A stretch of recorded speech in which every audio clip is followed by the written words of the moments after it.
I am convinced that we in America have lived through an anomaly of Christianity.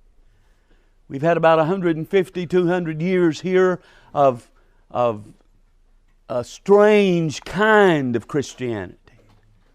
It's the kind that gets up on Sunday morning and goes to church, and we sit there and listen to the preacher preach, and we call each other brother and sister and shake hands with one another and hug necks and go home and watch the football game and eat a big dinner.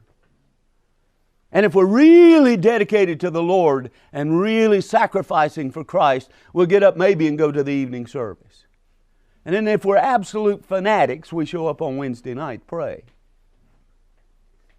And then the rest of the week, nothing in our life relates to what happened down at the church house. You see Brother George over at the church house, and when you see him down on the job, he's just, hey, George.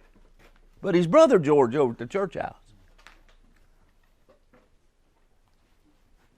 We have lived through that age, but I'm telling you, we're coming out of that age. We're coming out of that age in the world, and we're coming out of that age in America. And things are changing more quickly than you can imagine. Jeremiah, I think it was, asked some people, he said, if you're having trouble when the streams are low, what are you going to do when the Jordan floods? What are you going to do when the horsemen come? If the footmen bother you, what are you going to do when the horsemen come? Listen to me, fellas. I'm saying this to you. It doesn't matter how you feel.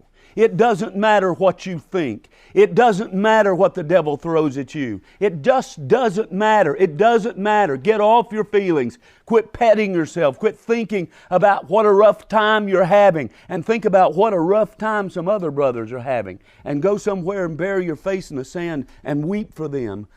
I'll tell you something.